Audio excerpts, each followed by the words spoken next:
Muy bien, pues muchas gracias a todos por venir. El micrófono me lo pongo así porque es como muy fuerte. Si me lo pongo así, se oye demasiado. Así se oye bien, ¿no? Yo creo. Vale. Bueno, pues como ha dicho el Musén, soy Jesús Silva, soy sacerdote de Madrid, en 3 parroquias, también escritor de varios libros, entre ellos un poco el que ha motivado este encuentro es el libro Tensión en pareja. Es un libro que se llama así, pero no porque sea para parejas que están en crisis, sino porque se entiende que la tensión en la pareja en sí no es mala, sino que es el camino para poder crecer. Entonces, pues hablo de las tensiones del trabajo, de la rutina, de las crisis, de los cambios, de las discusiones, un poco en ese plan, ¿no? Y nada, es un poco la excusa para este encuentro. Y bueno, pues ahí fuera tenéis ese libro y algunos otros que os puedan interesar, ¿vale? Muchas gracias. Perfecto. Que así tengo para apoyar. Mira, lo voy a poner aquí. Ahí. Que así me apaño bien. Entonces, un poco el título de la... Podéis, por supuesto, preguntar cuando queráis o al final, ¿vale? O sea, con toda libertad. El título de la conferencia o de la charla ¿es una lotería casarse? ¿No? Es una lotería casarse, un poco pensando en el tema.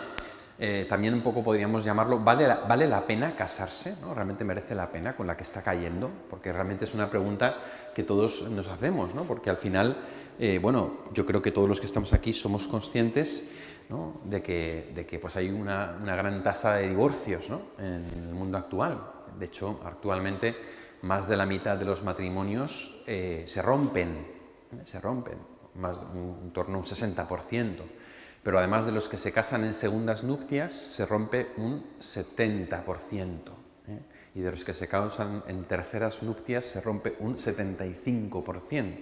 Es decir, que a veces se nos vende como que una persona se descasa y se casa y que todo va bien, pero no es cierto. La mayor parte de las veces no va tan bien como nos plantean. Entonces, hoy en día, la pregunta que está en el aire muchas veces es, ¿realmente merece la pena, ¿no? casarse? Porque al final esto va a durar. ¿Cómo puedo yo, en un ambiente en el que se me dice que el amor es un sentimiento, cómo puedo yo decir te amaré para siempre? ¿Cómo puedo yo asegurar ese amor para toda la vida, ¿no? Y es una verdadera crisis, ¿no?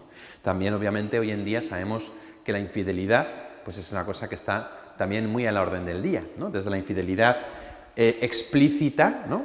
Como la infidelidad a través de las redes sociales o a través de, pues de la pornografía u otro tipo de métodos, o del tonteo, ¿no? Lo que se llaman microinfidelidades a veces, que es también una cosa que a veces pues uno dice... ¿no? Ayer estaba hablando con una chica que yo acompaño espiritualmente a su novio y me decía que es que, pues que en un evento que había habido había visto un chico que le había parecido guapo y entonces se había asustado ella, ¿no? ¿Será que no estoy enamorada, ¿no? de mi novio? Y entonces se lo contó a él y se montó un pollo, ¿no? Digo, hombre, pero es que lo raro es que no te parezcan guapos otros chicos, o sea, quiero decir, ¿no? Pero a veces, efectivamente, la infidelidad se asoma ahí como un fantasma y decimos también, ¿cómo puedo yo fiarme, ¿no? O sea, realmente puede haber como una certeza, ¿no? Yo el año pasado, hace 2 años, os hablaba de las claves para un noviazgo de éxito, ¿no? Es decir, realmente cuando un noviazgo se hace bien no tiene por qué ir mal, uno se puede conocer, pero realmente merece la pena dar el paso de compartir el amor, ¿no? Pues es un poco lo que vamos a abordar desde aquí con una respuesta positiva, ¿no? Porque también todos conocemos matrimonios que han triunfado, ¿eh? O sea, frente a todos los matrimonios que vemos que se han roto, divorcios, tal, conocemos otros muchos que les ha ido muy bien. Yo pienso en mi entorno y conozco muchos matrimonios de gente que llevan 40, 50, 60 años juntos, 25 años juntos y que les va bien. O sea, que no es un amor apasionado como cuando empezaron a salir, pero que es un amor real, es un amor precioso y posible, ¿no? Entonces, de algún modo, cuando uno piensa en el matrimonio, esto es lo que está en el horizonte, ¿no? El poder encontrar a alguien con quien compartir la vida y con quien puedas estar a gusto, más allá de lo físico, más allá de la pasión, más allá de los defectos, más allá de las dificultades, alguien con quien puedas compartir totalmente la vida, ¿no? Por eso creo que es muy importante que nos demos cuenta de que el amor que nos lleva al matrimonio encierra una promesa, la promesa de un deseo. ¿A qué me refiero con esto? Todos deseamos ser amados tal y como somos, por alguien que nos quiera siempre, no de vez en cuando, que nos ame completamente, no con selectividad, esto sí, esto no, esto sí, esto no, que nos ame incondicionalmente, que no nos ame si somos guapos, o si somos potentes, o si tenemos dinero, sino que nos ame incondicionalmente. Tenemos el deseo de un amor que no pase. Entonces, realmente el matrimonio es una promesa de un amor así. Y de hecho, el matrimonio en sí consiste en esa promesa. Te amaré en la prosperidad y en la adversidad, en la salud y en la enfermedad, todos los días de mi vida. Entonces, hay una promesa ahí de amor ante la cual tenemos que dar una respuesta. O está bien hecha y amarse para siempre es posible, o está mal hecha y entonces vivimos de sueños rotos. Vivimos aparentemente para algo que es imposible. Algo en nuestro corazón se resiste a ello. Cuando hago expedientes matrimoniales en mi parroquia, pues me doy cuenta de que todas las parejas que vienen con el deseo de casarse para siempre. En el fondo yo sé que muchas de ellas, por desgracia, se romperán. También porque a veces pues ves que es gente que es menos madura, que no está preparada, o que lo hace un poco por hacer, ¿no? Pero que es cierto que dices, hombre, estos vienen aquí con un anhelo, con un deseo de una promesa, ¿no? Es real, es posible esto. Es posible si nos damos cuenta de una cosa muy importante. Habitualmente hoy se nos suele decir que el amor es un sentimiento. Es una cosa que es muy común.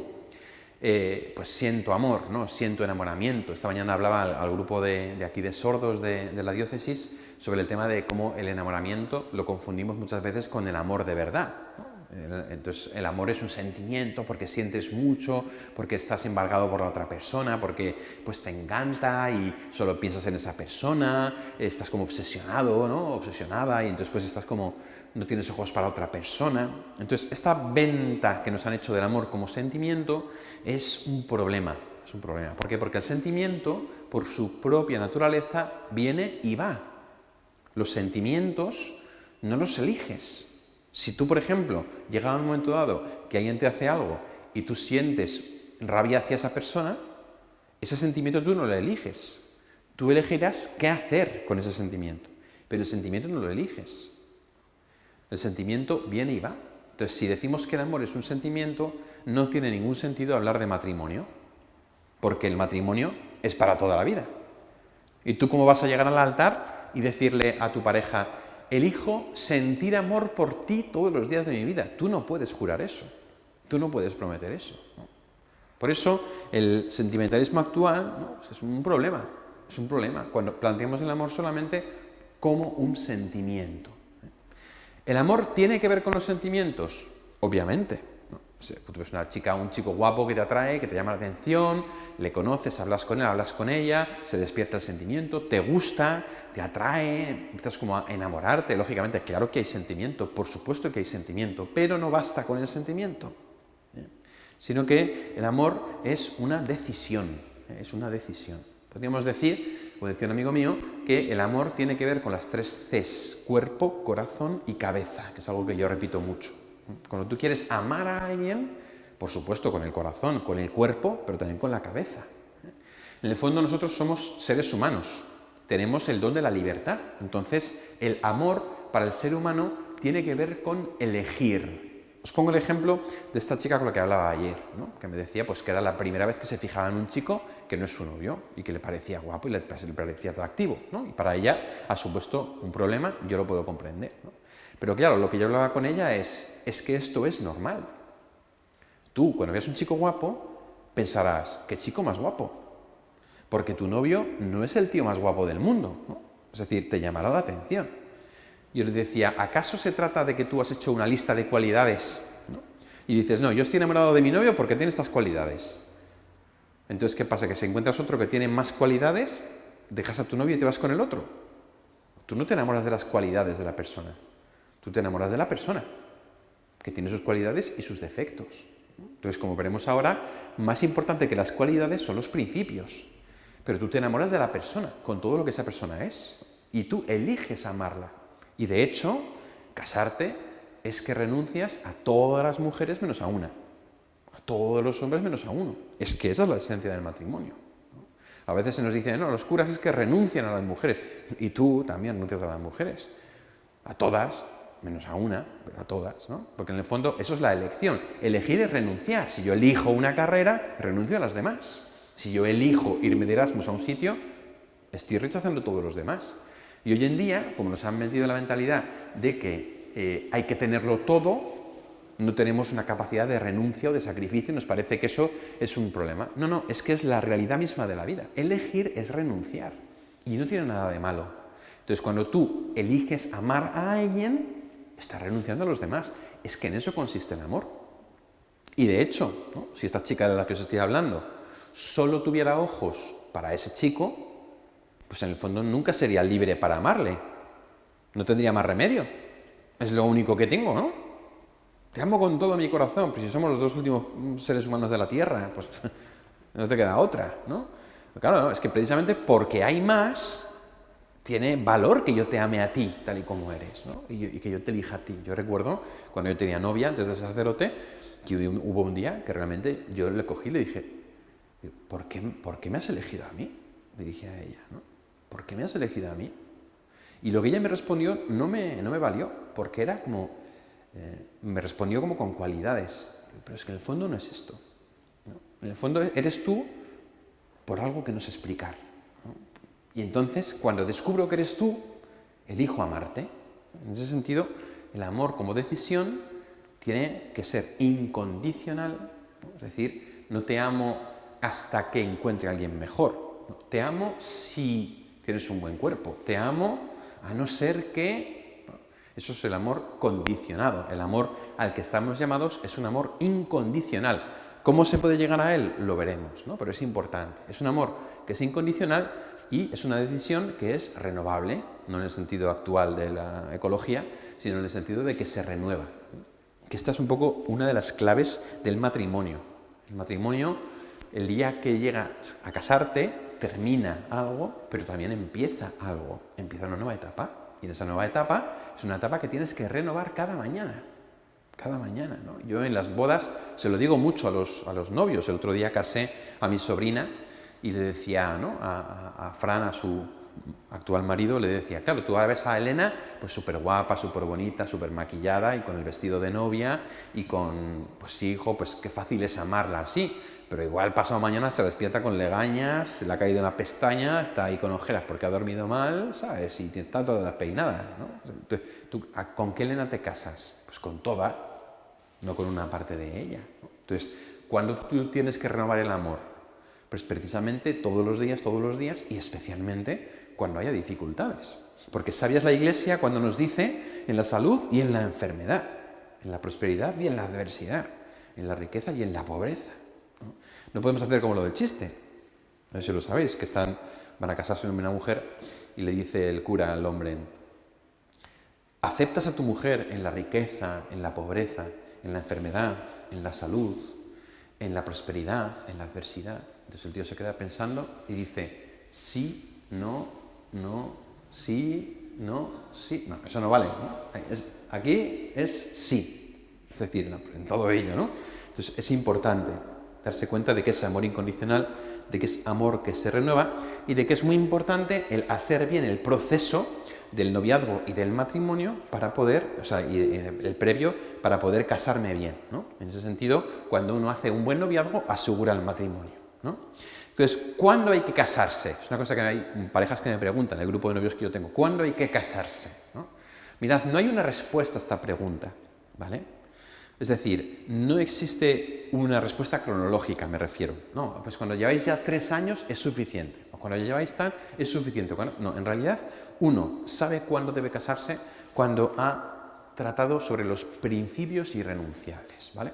Que para mí es una de las cuestiones clave del noviazgo y del matrimonio. Todos y cada uno de nosotros tenemos una serie de principios que son irrenunciables, innegociables, que son esenciales para nosotros. Y hay otros principios que son negociables, que no son estrictos. No tienen por qué ser ni siquiera los mismos. Tú puedes tener una serie de principios irrenunciables y tu pareja puede tener otros. Y a lo mejor lo que para ti es negociable, para él es irrenunciable y viceversa. Entonces hay que poner nombre a estos principios para ver si somos compatibles, porque el punto clave del matrimonio es la compatibilidad. Es si somos compatibles. Nos queremos, ¿vale? Pero quererse no es suficiente. Hay que ver si realmente podemos jurarnos este amor incondicional y si somos compatibles. Aquí pongo algunos ejemplos de cuáles son esos principios irrenunciables que hay que hablar durante el noviazgo para que luego en el matrimonio no nos sorprenda, ¿no? Por ejemplo, aspectos fundamentales que atañen a la intimidad de la pareja, la comunicación sexual, los espacios de cada uno, las amistades, etc., ¿no? ¿Cómo vamos a gestionar esto? Pues puede haber una pareja que se casen y él piensa que va a seguir saliendo de fiesta todos los viernes. Y ella dice, no, no, tú en casa, pero eso hay que hablarlo antes, ¿no? Y no os hablo de ejemplos al azar, os hablo de cosas reales. Esas son cosas que hay que hablar, con el tema de la intimidad, ¿no? El tema de los espacios de cada uno, de si pues voy a tener yo un espacio o si va a ser todos juntos, de si, ¿no? Esas son cosas que hay que hablar. En segundo lugar, los límites que la pareja quiere establecer a las interferencias externas, particularmente a la familia del otro. Muchos problemas que se dan, sobre todo en los primeros años del matrimonio, tienen que ver con las familias de origen. Yo conozco una pareja que casé ya hace años, la familia de él se reunían todos los domingos para comer en casa de sus padres. Y la familia de ella se veían una vez al trimestre como mucho. Y cuando se iban a casar, él dio por sentado que todos los domingos irían a casa de sus padres. Y ella daba por sentado que se acabaría lo de la casa de sus padres cuando se casaran. Gracias a Dios, a tiempo, me lo comentaron y dije, no, esto tenéis que hablarlo, porque es que esto va a ser un problema. ¿Algo tan tonto como ir a comer a casa? Sí, algo tan tonto como eso, porque para él era un principio irrenunciable. Eso es lo que tenían que ver, porque si era un principio irrenunciable, tenían que esperar, o tenían que hablar, tenían que sentarse a negociar, tenían que aceptarlo, ¿no? Entonces, finalmente, después de unas negociaciones, al final, pues, eligieron un punto medio, ¿no? Pues vamos a ir cada 2 o 3 semanas a casa de tus padres, tal, ¿no? Pero son cosas que hay que hablar. ¿Qué espacio dejamos, qué límites ponemos a la familia del otro, ¿no? Por ejemplo, otra pareja, ¿no? Pues es que de repente estaban en casa y de pronto la madre entra en casa, tenía la llave de la puerta de la casa. Y entonces le dice ella a él, pero ¿qué hace tu madre con llave de casa, ¿no? Y además viene sin avisar, hola, ¿qué tal? ¿No? Problema, claro, es que esto hay que hablarlo, ¿no? O cuando, por ejemplo, yo veo que tu madre o tu padre que están interfiriendo mucho o que su opinión te afecta tanto que al final casi es como una confrontación, ¿no? Dice la Biblia, dejará el hombre a su padre y a su madre y se unirá a su mujer y serán los dos una sola carne. Ese dejará no quiere decir que pasará de ellos, pero sí que quiere decir que es una familia nueva. Y hoy en día la emancipación cuesta cada vez más, ¿no? Me sorprende mucho en el confesionario cuando te llega una señora ahí con su bastón, ¿no? Y se ponía a confesar, dice, oh, es que mi niño, pues es que el pobre... ¿Su niño? Pero señora, ¿su niño qué edad tiene? No, 50. Y sigue en casa, ¿no? Al final, no, señora, ya no es su niño, ¿no? Pero el problema está en que a veces seguimos en esa actitud, ¿no? También las bases ideológicas, morales y religiosas sobre las que construir la familia, ¿no? Pongamos que, por ejemplo, para una persona ser de izquierdas es un principio irrenunciable, por ejemplo, ¿no? Puede pasar. Y a lo mejor para su pareja ser de izquierdas pues no es un principio irrenunciable, sino que, bueno, pues lo puede tolerar. O no, pero hay que hablarlo, porque el problema está en que luego te puede pegar el susto. Nunca, jamás en el noviazgo hay que decir, ya cambiará. Nunca, eso es un error. Nunca, ya cambiará. No.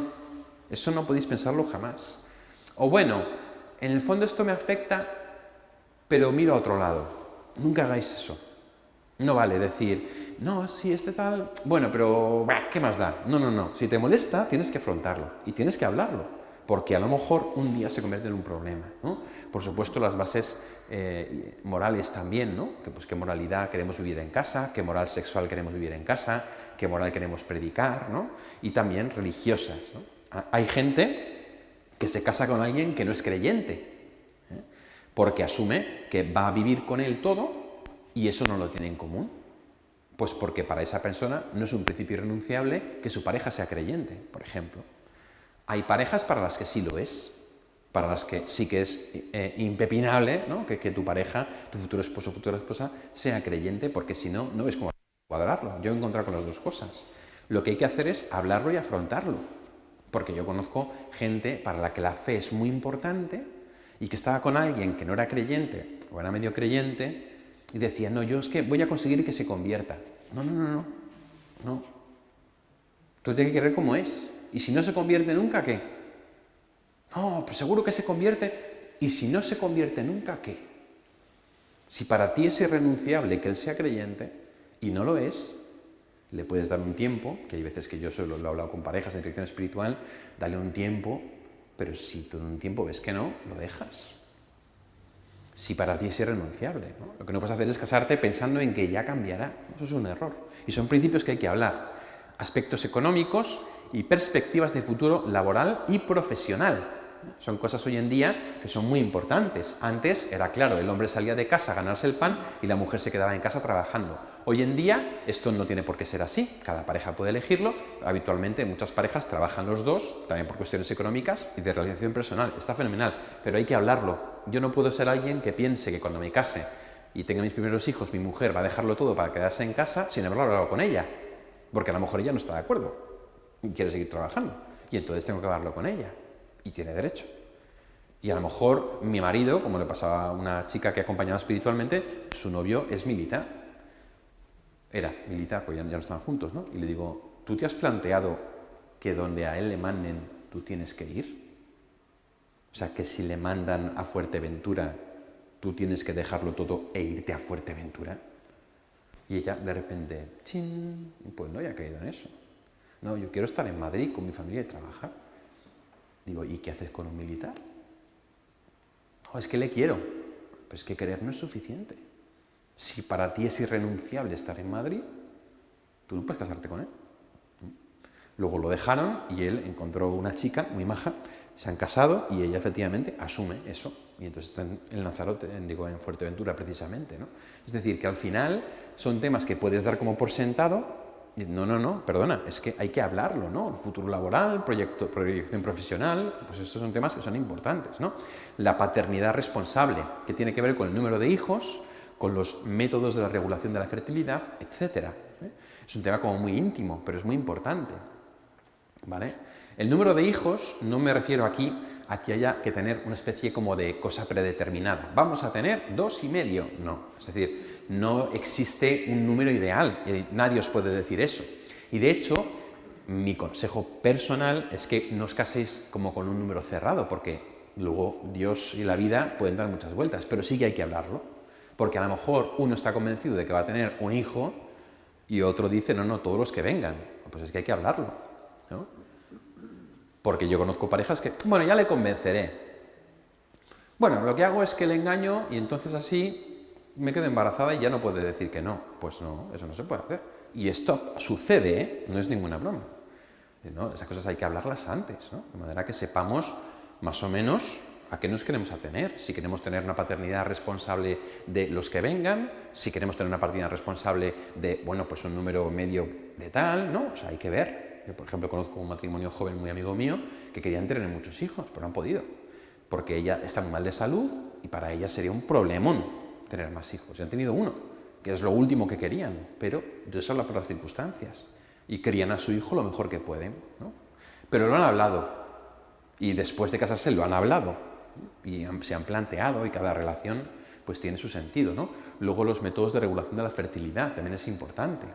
Es decir, aquí, si partimos de una perspectiva católica, sabemos que los métodos anticonceptivos artificiales, la Iglesia nos dice que no son válidos para espaciar los hijos, sino que solo son válidos los métodos naturales, que tienen que ver con la autoobservación del ciclo de la mujer, ¿no? Entonces, eso hay que hablarlo. Hay que hablarlo porque si mi pareja no comparte conmigo eso, pues yo tengo que ver cómo lo voy a gestionar, ¿no? Es importante. Lógicamente, ahí es un tema tan íntimo que ningún cura se va a meter en tu cama a ver qué haces. Pero sí que es cierto que tienes que hablarlo, porque claro, pues no es lo mismo. Y no es lo mismo en ningún sentido. Otro principio, aspectos de la personalidad o de tu historia que pueden llegar a suponer un problema para la relación. Celos, adicciones, ansiedad, historias del pasado sin resolver, etc. Hay cosas a lo mejor de tu historia que igual no le has compartido a tu pareja, por vergüenza, por miedo o quizá porque no le das importancia. Y a lo mejor sí que la tiene, sobre todo si pueden llegar a afectar tu relación conyugal con esa persona. Y en ese sentido hay que afrontarlo, ¿no? Y tiene que ver en una doble dirección, cuando yo a lo mejor te oculto algo de mi vida o de mi historia, pero también cuando yo hay algo de ti que a lo mejor veo y no me atrevo a decírtelo porque no quiero parecer lo que sea. No, es mejor hablar las cosas, ¿no? Mejor ponerse una vez amarilla que ciento colorado, ¿no? O algo así, no sé cómo es el refrán. Pero es verdad, o sea, al final es mejor hablarlo. Esta pareja, por ejemplo, esta chica que se fijó en un chico y se lo dijo a su novio, pues el novio ha entrado en barrena, ¿no? Y entonces le ha pasado una lista de preguntas a ella, un poco para hablar. Entre ellas, quiere que le diga qué cosas no le gustan de él, ¿no? Y entonces ella ha entrado un poco en pánico, ¿no? Pues no pasa nada, pues que está muy bien que le digas qué cosas no le gustan de ti. ¿Qué tiene de malo? No tiene nada de malo. Es que a lo mejor, de hecho, me ayuda a explicitarlo y decirte, pues fíjate, y no te lo digo para que cambies, sino para que tú sepas que esto me cuesta, ¿no? En el fondo, hay de fondo una idea de lo que es la comunicación, ¿no? Entonces, es importante hablar de estas cosas, de las cosas que realmente pueden llegar a suponer un problema, ¿no? El Papa Francisco dice en Amoris Laetitia, no patear los problemas hacia adelante, ¿no? Pues asumirlos y ya está, ¿eh? Obviamente en un contexto de intercomunicación. No vale de decir, hola cariño, hoy he hecho una lista de cosas que no me gustan de ti. No, entonces te cargas todo, ¿no? Pero sí hablando, diciendo, oye, pues cosas que me cuestan de ti, por ejemplo, ¿no? O de tu historia. Porque muchas veces en un noviazgo, pues tú te cuentas la historia, ¿no? De tu vida, de tu pasado, de tus parejas, de tu no sé qué, ¿no? Y entonces el otro se te abre, te cuenta todo lo que ha vivido y entonces a lo mejor a ti te duele algo que te cuenta, pero como se está abriendo el corazón, no le vas a decir que te duele y entonces te lo guardas. No, tarde o temprano tienes que hablarlo con él o con ella antes de casarte. Pues fíjate, ¿no? Cuando ya la cosa se ha calmado, esto que me contaste de que perdiste tu virginidad con esta chica, tal no sé qué, pues, oye, pues me dolió. Y es algo que me raya, ¿no? Y no te lo digo por nada, no es por echarte la culpa, sino porque quiero que sepas que, pues me raya, me duele. Que muchas veces el hecho de decirlo ya desinfla el globo, pero es mejor hablar de más que hablar de menos, cuidando las formas, pero hablando de las cosas, ¿no? Y hay veces que hay aspectos de la historia del otro, ¿no? Por supuesto, no ocultar adicciones, ni pasadas ni presentes, no ocultar ansiedad, ¿no? Ese tipo de cosas es importante, ¿vale? Las pautas de resolución de posibles conflictos futuros, ¿vale? Es decir, una pareja que se va a casar tiene que partir de que va a tener problemas de comunicación, de paternidad, laboral, económica. Entonces, ¿qué pautas de resolución vamos a seguir? ¿Vamos a tragarnos los problemas solos? ¿Vamos a acudir a un sacerdote, a un psicólogo, a un amigo de confianza de los dos? ¿A quién no vamos a acudir? ¿Vas a contarle a tu padre cosas que no me cuentes a mí cuando haya problemas? Pues prefiero que me lo cuentes a mí, ¿no? O sea, ¿qué pautas de resolución vamos a seguir para solucionar los problemas que ciertamente vendrán? Y no pasa nada, porque es la vida, como veremos ahora, ¿no? También aspectos de la historia o de la personalidad que cuestan o sacan lo peor de ti, ¿no? Cosas del otro que de algún modo hacen salir la bestia, ¿no? Dentro de ti. Entonces, pues eso es importante. Yo, por ejemplo, como sacerdote me lo noto, incluso fuera del nivel de pareja, ¿no? Que tú ves una persona y a lo mejor, pues yo lo veo que hay algo que me saca de quicio y me empieza a ponerse el nubarrón, ¿sabes? El nubarrón negro con rayos encima de la cabeza y tú en plan ahí, y a veces ni tú mismo sabes exactamente qué está pasando, pero dices, es que me está tocando las narices esto, ¿no? Claro, con tu pareja tienes que hablarlo para intentar ver qué es eso que te está provocando a ti de repente, ¿no? Porque yo que veo muchas veces en las parejas, por ejemplo, a veces, que discuten por una tontería, pero que en el fondo la cuestión no es la tontería, sino que están picados por algo, pero no han hablado. O uno de los dos está picado por algo, pero no han hablado, ¿no? Y es importante hablarlo, ¿no? Ese tipo de cosas. Luego puede haber más principios, por supuesto, irrenunciables, ¿no? De estos principios puede haber algunos que no sean irrenunciables para ninguno de los dos. Pues el número de hijos, pues ninguno de los dos lo tenemos claro, ya iremos viendo. Vale, pues fenomenal. Si es así, pues entonces genial, porque luego lo iréis negociando, ¿no? Por ejemplo, situación laboral o el tema de traslados, pues a mí es que me da igual, en realidad me da igual estar aquí que en Barcelona, que irme a Madrid, que irme a tal o que irme al extranjero. Entonces, para mí no es irrenunciable. Con tal de que sea sincero, perfecto, un problema menos, ¿no? O sea, aquí lo que no hay que hacer es engañarse. Si hay principios irrenunciables, son irrenunciables. Si hay principios negociables, son negociables. Lo que hay que intentar es no confundir los dos. ¿vale? Esto es fundamental, ¿eh? ¿Y cómo se consigue esto? A través del diálogo, evidentemente, ¿no? A través del diálogo. Es fundamental la comunicación, una comunicación profunda, una comunicación de calidad, ¿no? Muchas personas no saben cómo dialogar. Hay muchos métodos hoy para aprender la escucha activa, el diálogo, ¿no?, un poco sinérgico, para que no sea en plan... porque a veces utilizamos las peores expresiones para decir las cosas. Hay que pensar bien lo que digo, hay que pensar cómo lo digo, hay que pensar cuándo lo digo, ¿no? A veces hay que llevarse una lista. Yo en las conversaciones más difíciles que he tenido en mi vida me he llevado una lista, un esquema, ¿no? Porque a veces dices, prefiero llevar un esquema porque si no se me va a ir la olla, ¿no? Entonces pues prefiero seguir un esquema. Pues eso puede ser, oh, pero es que es muy artificial. Bueno, pero es que da igual, a lo mejor es lo que necesito para no meter la pata, ¿no? Entonces el diálogo es obviamente el método esencial. Si en tu relación aún no habéis hablado de estos temas que hemos dicho, hay que hablarlos, ¿no? Entonces, ¿cuándo es el momento para casarse? Desde luego, antes de haber hablado de estas cosas, no. Eso seguro. Entonces hay que hablarlas, es fundamental, porque las respuestas a estas preguntas van a conformar esos principios irrenunciables. De hecho, lo ideal incluso es ponerlos por escrito. Es decir, que dediquemos unas conversaciones explícitas para hablar de los principios negociables y de los principios irrenunciables y que los pongamos por escrito, para que tengamos como un proyecto de misión familiar en el que tengamos claro sobre qué bases vamos a construir nuestro matrimonio.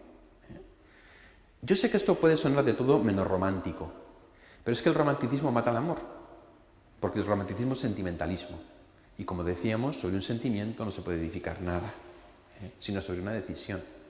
Por eso, Stephen Covey, que es un autor muy importante, habla del enunciado de misión familiar, ¿no?, en el que ponemos qué soñamos de nuestro matrimonio, qué esperamos de él, qué principios irrenunciables hemos dialogado, qué principios negociables hemos establecido. También así puede quedar claro cuáles son principios que no sabemos qué son. Es que yo no sé si esto es negociable o si es irrenunciable. Bueno, pues es que tenemos que verlo. Y si luego en algún momento del matrimonio uno de esos principios cambia, hay que ir al enunciado de misión familiar y decir, ¿qué ha pasado aquí? Esto ha cambiado, pues tenemos que ver, ¿no? Entonces, eso es fundamental, fundamental. Pero también, ¿cuál es el momento de casarse? Digamos, tú tienes ya los principios irrenunciables claros, conoces los puntos flacos de la otra persona, los puntos oscuros, lo que no te gusta, se lo has dicho, lo habéis aceptado, tenéis un mínimo de estabilidad económica y realmente ya no os imagináis un futuro sin el otro, ¿eh? Las circunstancias poco a poco os van empujando hacia hacer un proyecto de vida juntos y entonces decidís casaros. Eso puede ser después de 6 años o después de 6 meses, depende de cada uno, ¿eh? Pero hemos partido de una cosa, que en el matrimonio no va a ir todo miel sobre hojuelas, sino que habrá problemas. ¿Por qué? Porque también tenemos que comprender que nosotros maduramos en el matrimonio, que maduramos en el matrimonio. Es decir, que dentro del matrimonio hay un camino de maduración. Como os decía, el matrimonio no es un final, sino que es el comienzo de un camino en el cual tengo que luchar cada día para volver a elegirme. Ese proceso de maduración tiene que ver con las diferentes etapas que puede haber en el matrimonio, ¿no? El Papa Francisco, en la exhortación Amoris Laetitia, nos habla de las crisis que podemos vivir dentro del matrimonio, ¿no? Hay crisis comunes, dice, que suelen ocurrir en todos los matrimonios, como las crisis de los comienzos, cuando hay que aprender a compatibilizar las diferencias y desprenderse de los padres, o la crisis de la llegada del hijo, con sus nuevos desafíos emocionales, la crisis de la crianza, que cambia los hábitos del matrimonio, la crisis de la adolescencia del hijo, que exige muchas energías y desestabiliza a los padres y a veces los enfrenta entre sí, la crisis del nido vacío, que obliga a la pareja a mirarse nuevamente, la crisis que se origina en la vejez de los padres de los cónyuges, que reclaman más presencia, son situaciones exigentes que provocan miedos, sentimientos de culpa, depresiones o cansancios que pueden afectar gravemente a la unión. Continúa el Papa, a estas se suman las crisis personales, que inciden en la pareja, relacionadas con dificultades económicas, laborales, afectivas, sociales, espirituales, y también se pueden agregar circunstancias inesperadas que pueden alterar la vida familiar, ¿no? El Papa es súper realista. Hay crisis propias del matrimonio, el libro de Tensión en pareja hablo de ellas, y crisis personales que pueden aflorar, ¿no? Dice el Papa, al mismo tiempo que intenta dar el paso del perdón, cada uno tiene que preguntarse con serena humildad si no ha creado las condiciones para exponer al otro a cometer ciertos errores. Os lo digo, os lo traduzco. Nunca es culpa de uno solo. Lo que sucede en el matrimonio casi nunca es culpa de uno solo. Entonces, cuando hay un problema, en lugar de echar en cara, a veces tengo que pararme a mirar si yo he contribuido a esa crisis, de un modo activo o de un modo pasivo. Pero es que puede suceder, ¿no? Y es importante. Dice, la experiencia muestra que con ayuda adecuada y con la acción de la reconciliación y de la gracia, un gran porcentaje de crisis matrimoniales se superan de manera satisfactoria. Es decir, que cuando llega una crisis no quiere decir la muerte del matrimonio, sino que es algo que estamos llamados a superar. Por eso podríamos plantear también el matrimonio como una aventura. Una aventura. Y esto, yo os cuento, una vez que siendo seminarista fui al Tibidabo y estuve allí rezando, pues estuve hablando con el que estaba encargado del ascensor, que era un chaval joven. Y luego pues subí a los pies del Sagrado Corazón, estuve mirando todo y luego estuve ahí como rezando. Y cuando bajé me lo encontré al chaval este con otro y le digo, ¿sabes? Me he dado cuenta de que mi vocación es una aventura. Digo, porque yo no sé dónde voy a estar dentro de 2 años. Puedo estar en cualquier parroquia de Madrid o incluso en cualquier parte del mundo. Y entonces tomé conciencia de que mi vocación era una aventura. Mi futuro yo no lo controlaba. De hecho, había renunciado a controlarlo. Pero eso, en lugar de llevarme a una ansiedad, a un nerviosismo, a un deseo de control, a lo que me llevó fue a decir, qué vida más chula me espera. No está todo escrito, al revés. Y de hecho, os digo, después de 14 años de sacerdote que cumpliré en mayo, que ha sido apasionante, que he hecho cosas que no me podían imaginar. Por ejemplo, antes de entrar aquí, como he llegado con tiempo, me he metido en un bar que está aquí al lado, a tomar un café. Y me he sentado. Y se me ha acercado un exdrogadicto. Padre, ¿tiene 5 minutos para mí? Pues mira, sí, ya es casualidad.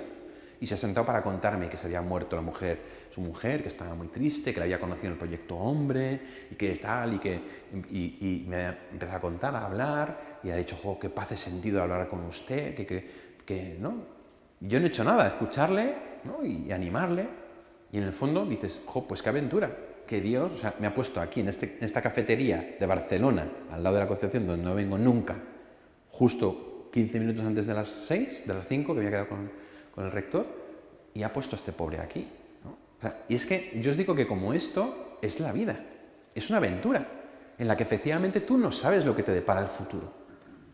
Muchas veces, yo cuando me ordené sacerdote, tenía una idea de lo que iba a ser el sacerdocio, pero en realidad no tenía ni idea, porque yo nunca había sido cura. Y luego te metes en un confesionario y la alegría de tonto se te quita en las 3 confesiones. Cuando dices, madre del amor hermoso.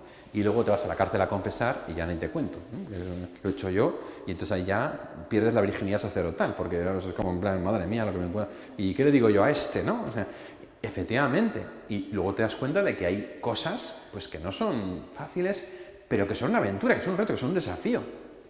Esta mañana, como os decía, yo he dado una conferencia, una charla al grupo de la Pastoral de Sordos.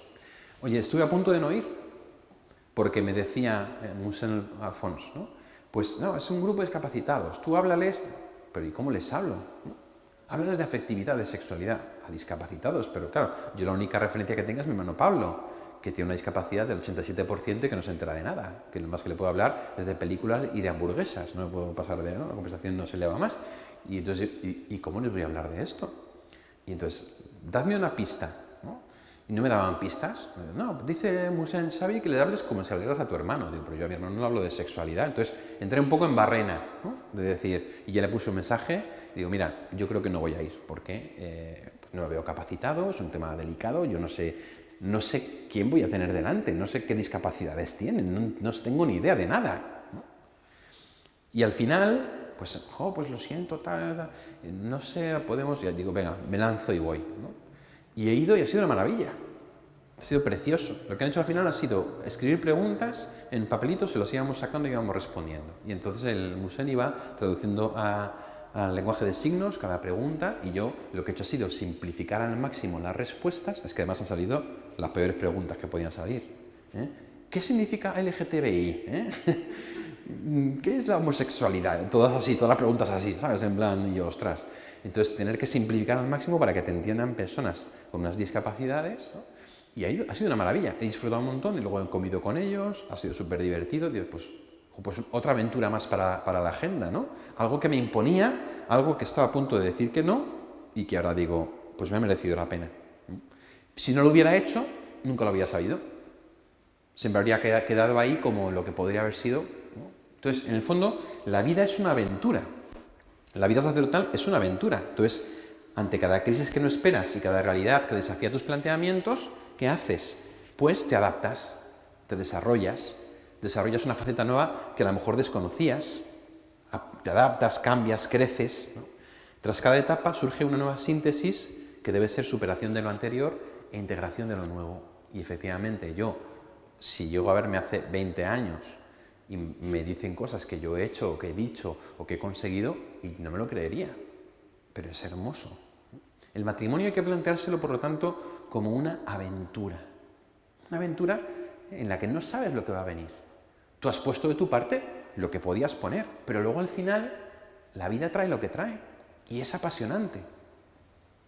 Lo otro es aburrido. Tener un futuro fijo, que ya sé lo que me va a pasar, en el que voy a trabajar, cuántos hijos voy a tener, dónde voy a vivir, es un coñazo. En realidad, estamos hechos para vivir y para vivir una vida de aventura. Y una aventura que además los católicos sabemos que está en manos de Dios. Y por lo tanto, sabemos que Él contribuye en todo para el bien de los que lo aman. Y que no va a permitir que la prueba supere nuestras fuerzas. Y en esa confianza en Dios nos lanzamos hacia la aventura. Por eso, a mí me gusta mucho decir que el matrimonio es como el sí a todo de Windows, ¿no? Ese cartel terrible que aparece, ¿no? Sí, no, sí a todo, Dios mío, ¿no? ¿Qué hago, no? Le das sí a todo y has vendido tu alma a Satanás sin darte cuenta, ¿no? Has vendido tus hijos a Apple, ¿no? Entonces, es verdad que hay muchas cosas, cuando tú dices sí en el matrimonio, que no sabes a qué estás diciendo que sí. Mis padres, cuando se casaron, dijeron que sí a tener un hijo discapacitado, que no soy yo, es mi hermano Pablo, ¿eh? Pero no lo sabían. Dijeron que sí a que por una crisis económica tendrían que irse de Barcelona a vivir a Madrid. Dijeron que sí a que una de sus hijas se divorciaría y eso traía un gran problema a la familia, aunque luego se resolvió. Tú dices que sí a todo, pero no sabes a qué. Y esto lo puedes ver como un agobio o como una aventura. ¿Por qué uno podría decir, bueno, pues entonces para eso no me caso? Vale, pero si no te casas, ¿qué porcentaje de tu vida controlas? Si también no deja de ser una aventura.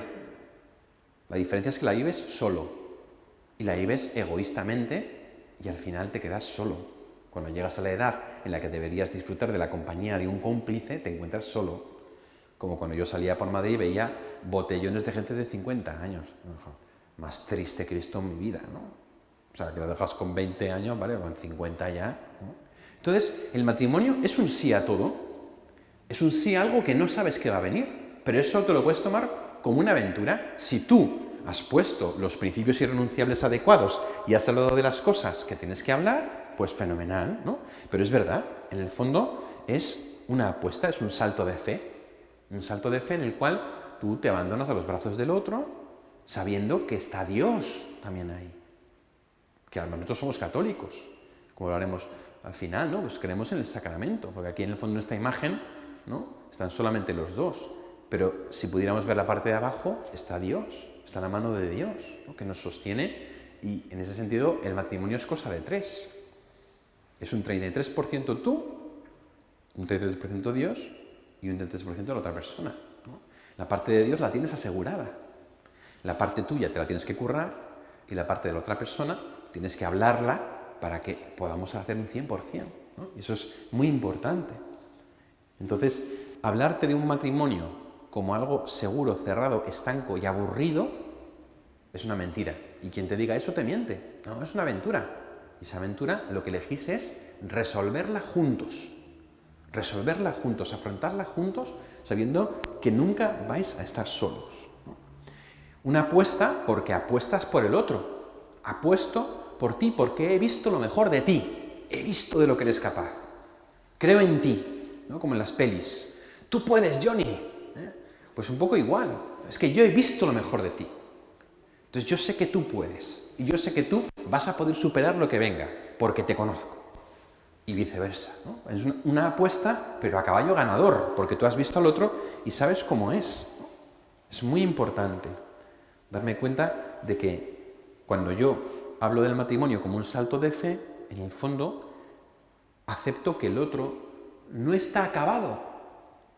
No está acabado. Es que yo no estoy acabado. Tú no estás acabado. No estamos terminados.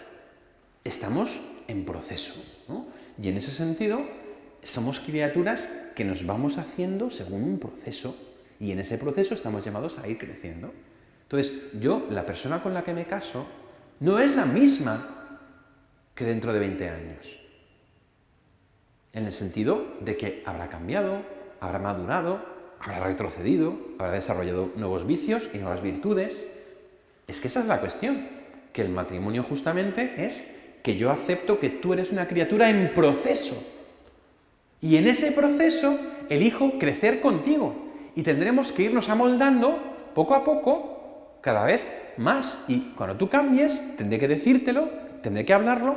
Y si es un error, tendrás que cambiarlo. Y si no, tendré que aceptarlo. Es que estamos en proceso. Y esto es hermoso. Esto es muy bueno. La persona con la que te casas cambiará. Bendito sea Dios, menos mal. Y tú cambiarás. A veces la gente dice eso, no, es que tú no eres la persona con la que me casé. Ojalá que no. Si hubiera seguido igual sería, yo qué sé, un inmaduro, ¿no? Un robot. No, ¿qué ha cambiado? Es que tú cuando te casas asumes que el otro cambiará. ¿Qué hay que hacer? Hablar. Cuando veo que tú has cambiado, hablar, comentar, seguir hablando, seguir dialogando, seguir aceptando y madurar juntos. Qué impresionante es cuando en mi parroquia de Vallecas había un matrimonio que empezaron a salir, creo que fue en cuarto de primaria. Se conocieron en cuarto de primaria, que ya se enamoraron. Y en la ESO empezaron a salir. Estaban casados, tenían 2 hijas, les iba fenomenal. Y claro, yo hablando con ellos, les dije, sí que hemos crecido juntos. Entonces es que realmente nos conocemos todos, hemos cambiado juntos, entonces nos hemos ido amoldando juntos, ¿no? Eso en el fondo, como cuando tú pones 2 plantas juntas y van creciendo, pues que se van juntando y que se desarrollan juntas, al final se amoldan, ¿no? Pues esto es lo que tiene que suceder en el matrimonio y en el noviazgo, que tú creces, yo crezco y crecemos juntos y nos vamos amoldando, ¿no? Entonces eso es muy importante, comprender que somos, lo que me gusta decir, criaturas procesuales, ¿eh? Es decir, estamos en proceso, un proceso que nos lleva obviamente a ser poco a poco cada vez más de Dios, ¿no? Y entender que en este proceso, por las circunstancias, Dios actúa. Esto es una cosa que los católicos tenemos que tener muy claro, que Dios actúa mediante las circunstancias. A veces manda cosas y a veces permite cosas. Hay gente que entiende mal la voluntad de Dios, ¿no? De repente tienes un cáncer, Dios me ha mandado un cáncer. No, Dios no manda cánceres, no está ahí con el tirachinas viendo, no. Lo que pasa es que la naturaleza humana está herida y en ese sentido enferma y muere. Y entonces Dios permite. Ahora, de ahí puede sacar algo tan bello como un esposo que cuida a su esposa, que la lleva a la radioterapia, que cuida a los hijos cuando ya está recuperándose, o sea, algo hermoso, ¿no? Entonces, por las circunstancias, Dios habla. Y hay muchas veces que Dios permite cosas, otras veces Dios las envía, pero en todo caso, Dios siempre puede sacar un bien del mal, que esta es la característica principal de la providencia divina, que Dios siempre puede sacar un bien del mal. Y eso es un misterio. De lo peor que te puede pasar en la vida, Dios puede sacar un bien. Yo os lo digo por experiencia personal. De mis peores momentos personales, Dios ha sacado un bien. Eso lo ves con el tiempo. En el momento no lo ves. En el momento estás, pues eso, hundido, fatal, sin horizonte, sin límite y no entiendes nada. Con el tiempo comprendes. A mí me ha ayudado mucho una frase que le dice Jesús a Pedro cuando le va a lavar los pies, que Pedro sabéis que se niega, no, que no. Le dice Jesús, lo que yo hago tú no lo comprendes ahora, lo comprenderás más tarde. Y esa frase me ha ayudado mucho porque a mí en la vida me ha pasado eso un montón de veces. De pasarme algo, pero Señor, ¿por qué permites esto? ¿Por qué permites que este amigo me traicione? ¿O que esta persona diga esto? ¿O esto que me está sucediendo? ¿O esta enfermedad? lo que yo hago tú no lo comprendes ahora, lo comprenderás más tarde. ¿A ti qué te corresponde? Ser fiel, perseverar. Y si perseveras, de pronto llegará un momento en que mirarás atrás y dirás, ahora entiendo por qué permitiste esto, ahora entiendo por qué. O verás cómo Dios se ha valido de eso para hacer un bien. A mí me ha pasado como sacerdote cuando te llega gente, te cuenta cosas y te dice, no sé si me entiende, padre. Y tú, que si te entiendo, si yo te contara. Claro. Y entonces entiendes por qué Dios ha permitido que te pase algo. Porque un día tú tendrías que ayudar a una persona que había pasado por lo mismo, por poneros un ejemplo súper concreto sin deciros el qué, ¿no? Es decir, que al final lo que yo hago tú no lo comprendes ahora, lo comprenderás más tarde. Entonces, ¿qué hay que hacer? Perseverar, ser firmes, continuar adelante. Que ese es un poco el reto. La Madre Teresa de Calcuta decía, Dios me llamó a ser fiel, no a tener éxito. Eso es muy importante. El éxito mundano, tal y como lo comprendemos en el mundo actual, no es lo que buscamos nosotros. Nosotros buscamos la fidelidad. ¿O acaso Cristo tuvo éxito? Cristo fue fiel y merced a su fidelidad, aquí estamos nosotros, porque nos salvó. Pero le vieron todo el mundo crucificado y solo 500 personas resucitado. Es un aparente fracaso y sin embargo es un éxito, ¿no? O un fruto. La Madre Teresa de Calcuta, Dios no me llamó a tener éxito sino a ser fiel. Es importante ver en esas circunstancias las manos de Dios. Esto toma una forma práctica en el matrimonio, en el cual el otro es una circunstancia a través de la cual Dios me moldea. ¿Vale? Es decir, si yo en mi vida asumo que las circunstancias son la voz de Dios y que a través de ellas Dios está trabajando en mí, también tengo que asumir que tú, mi esposo, que tú, mi esposa, eres una circunstancia que Dios ha puesto en mi vida para transformarme. Entonces Dios me modela a través de ti. Tú eres un instrumento, un cincel de Dios a través del cual Él me está moldeando, modelando. Hay veces que el otro se convierte para mí en una molestia.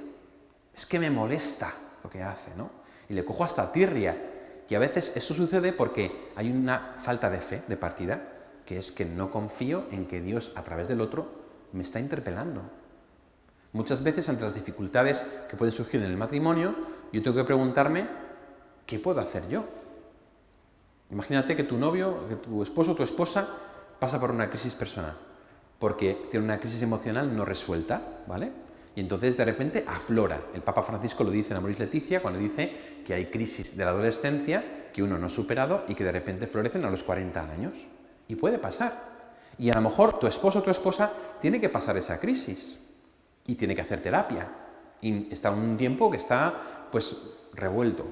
A lo mejor tú lo único que puedes hacer en ese momento es quererle, escuchar, estar ahí, apoyarle. No tienes que echarle en cara, exigirle, decirle y tú y no sé qué, sino que es el momento de decir, está pasando por un proceso personal, pues a lo mejor ahora yo soy el cincel a través del cual Dios quiere ayudarle a superar esta crisis. Y para mí, que también es un poco estar así, pues un fastidio, pues mira, Dios a lo mejor me está pidiendo que dé como un paso más, que dé el 110%. Que sea especialmente generoso o especialmente generosa, ¿no? Por ejemplo, un matrimonio, se casaron, fue fenomenal, tuvieron hijos, y entonces de pronto ella empezó a sentir rechazo hacia las relaciones sexuales, de repente. Y entonces, sin hablar nada con el esposo, empieza a evitar las relaciones. Se hace la dormida, me duele la cabeza, hoy no. Claro, él se empieza a rayar. ¿Qué está pasando aquí? ¿Será que no le gusto? ¿Será que a lo mejor no le atraigo físicamente? ¿Será que tiene otro tío por ahí? Y empieza a rayarse, ¿no? Entonces ella finalmente, gracias a Dios, decide contarle lo que le está pasando. Mira, no sé qué me pasa, que es que estoy sintiendo como un rechazo hacia el sexo, no sé por qué, pero me está pasando, ¿no? Entonces, un poco en ese trabajo de intentar ver a ella qué le estaba pasando, va a una librería y se encontró con el libro Virginidad 2.0, que es el primero que escribí. Y entonces lo coge, lo lee y se da cuenta de que el problema está en que había tenido relaciones sexuales antes de casarse y esos vínculos seguían abiertos. Y en el fondo, después de haber vivido el sexo de un modo sano con su esposo, empezó a darse cuenta de que se había sentido utilizada. No por el esposo, sino por los anteriores. y empezó a generar un rechazo hacia la sexualidad. Entonces, llamaron por teléfono a mi parroquia, fui a hablar con ellos, entonces hice una oración por ella, hablé con ella, les estuve acompañando un tiempo y entonces ella pudo cerrar esas heridas y otra vez todo volvió a fluir.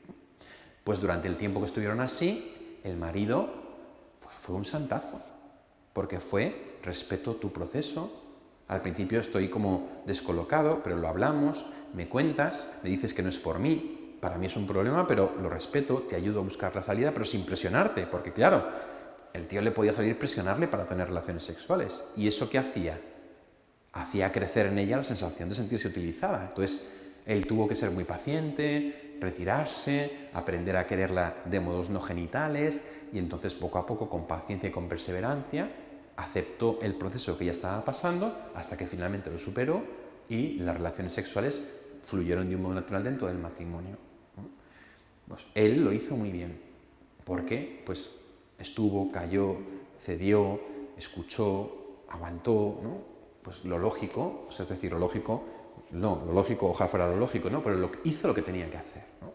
El comprender que uno es una circunstancia a través de la cual Dios me hace, ¿no? Entonces darme cuenta de que el otro es algo a través de lo cual Dios me hace y que yo soy algo a través de lo cual Dios hace al otro. Y en ese sentido, comprender que el otro no es un enemigo, sino que es un aliado, ¿eh? Y que es un instrumento en las manos de Dios para poder crecer, ¿vale? Por eso, cuando en vuestro matrimonio llega una crisis, daos cuenta de que estáis ante una oportunidad de crecimiento. Una oportunidad en la cual Dios, si queréis verlo así, os ha llevado al límite para que deis ese salto que tenéis que dar y volver a crecer. Si habéis con cualquier matrimonio que lleve mucho tiempo, os va a hablar de esto. Os va a decir que ha habido momentos de crisis en los cuales han sido llevados al límite y por gracia de Dios han salido adelante. ¿Por qué? Porque han perseverado, porque han sido fieles, porque se han respetado, porque se han querido, ¿no? Y al final han convertido una crisis en una oportunidad, ¿no? Eso es fundamental. Fijaos, por tanto, que el punto de partida es que en el matrimonio va a haber crisis, ¿vale? Os lo digo ahora porque en el momento en el que llega la crisis es difícil verlo, porque estoy nublado, porque estoy cabreado, porque estoy enfadado, porque tengo rencor, porque estoy en un mal momento, ¿no? Imaginaos este hombre del que os he hablado, que lleva a lo mejor 3 meses, 6 meses de relaciones sexuales con su esposa, ¿no? Y no le ha dicho nada, ¿qué estado de ánimo puede tener? Podría estar cabreadísimo, podría estar súper distante, podría estar hundido porque piensa que es su culpa, podría haber caído en el porno y en la masturbación, podría haber incluso sido infiel, ¿no? Hay un montón de circunstancias que en el fondo se dan porque no hemos hablado.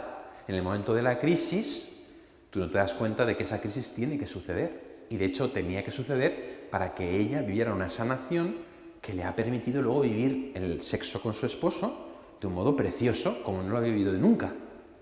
Como no lo había vivido nunca. Y eso era necesario. Pero en el momento de la crisis tú no lo ves. En el momento de la crisis ves el nubarrón, ¿no? Entonces es muy importante el darme cuenta de que la crisis no es un incordio, ¿no? O no hay que buscar culpables, sino un momento para pararme a ver qué puedo cambiar yo, qué le puedo decir al otro, en qué es necesario crecer y cómo podemos llegar a una nueva síntesis, ¿no? Para esto es importante partir de que el matrimonio es un proyecto de Dios en el que, como decíamos, el otro está inacabado. Hay una metáfora muy bonita en la Escritura que nos habla de Dios como un alfarero, en el que Dios va modelando el barro a su imagen y entonces el barro, pues en las manos del alfarero, va siendo hecho, ¿eh? Nosotros en el matrimonio también tenemos que ser conscientes de que cada uno de nosotros somos una vasija de barro que Dios está modelando. Y a veces esas manos de Dios son las manos del otro, a través de las cuales Él me modela y me va haciendo a su imagen. Entonces, en el momento de la crisis, tanto personal como matrimonial, es importante darme cuenta de que estoy en proceso, ¿eh? Y de que, ¿qué es lo que tengo que hacer? Dejar mi barro húmedo y dócil, ¿eh? San Ireneo de Lyon lo decía de un modo precioso y muy claro. Tú a Dios ofrécele un corazón blando y maleable, humedecido por la fe, dócil, y Él te irá haciendo a su imagen. Él es el hacedor, Él es el alfarero. Entonces tú tienes que dejarte hacer por Dios. Habrá muchas circunstancias de tu vida y de tu matrimonio que no comprenderás. ahí te toca fiarte y dejarte hacer por las manos de Dios. Imaginaos que una vasija de barro tuviera vida o consciencia, ¿no? Y entonces de repente ve, ay, estoy aquí, ¿no? Y de repente me coge y me empieza a dar vueltas, pero de repente empieza a meter los dedos, ay, ay, ay, que me aprieta, ¿no?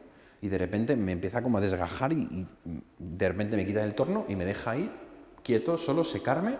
Y, oye, ¿qué pasa? Luego me vuelve a coger, me vuelve a mojar, me pone como dos cosas aquí, luego me deja otra vez a secar y me mete en un horno. Pero oye, ¿no? Y luego me saca, y de repente me pone un barniz, me pinta, y me miro al espejo, joder, qué vasija tan bonita, ¿no? Pero cómo he sufrido, porque yo no entendía qué estaba haciendo Dios, no entendía por qué hacía esto, por qué hacía el otro, por qué ahora metes un dedo, por qué ahora me dejas secar, por qué... Ah, es que hay que ver el proceso, y Dios ve el proceso. Y en ese sentido, como somos criaturas en proceso, tenemos que confiar en Dios y dejarnos hacer por Él. Hoy en día, ante cualquier contrariedad, se nos invita a la rebeldía. Yo os invito a la docilidad, dejarnos hacer por Dios, a través del otro, a través de las crisis, a través de los hijos, a través de lo que pueda venir. Dejarme hacer por Dios. Eso es fundamental, ¿no? El Papa nos dice, en el Amoris Laetitia, nos dice, un desafío de la pastoral matrimonial es ayudar a descubrir que el matrimonio no puede entenderse como algo ya acabado. La unión es real, es irrevocable y ha sido confirmada y consagrada por el sacramento del matrimonio. Hay que dejar a un lado las ilusiones y aceptarlo como es, inacabado, llamado a crecer en proceso. Cuando la mirada hacia el cónyuge es constantemente crítica, eso indica que no se ha asumido el matrimonio como un proyecto de construir juntos con paciencia, comprensión, tolerancia y generosidad. A los nuevos matrimonios hay que mostrarles esto con claridad, de manera que tomen conciencia de que están comenzando. Una de las causas, sigue el Papa en otro número, que lleva a rupturas matrimoniales es tener expectativas demasiado altas sobre la vida conyugal, fantasías, idealización, ¿no? Cuando se descubre la realidad, más limitada y desafiante de lo que se había soñado, la solución no es pensar rápida e irresponsablemente en la separación, sino asumir el matrimonio como un camino de maduración donde cada uno de los cónyuges es un instrumento de Dios para hacer crecer al otro. Quizás la misión más grande de un hombre y una mujer en el amor sea la de hacerse el uno al otro más hombre y más mujer. ¿Qué perspectiva más diferente?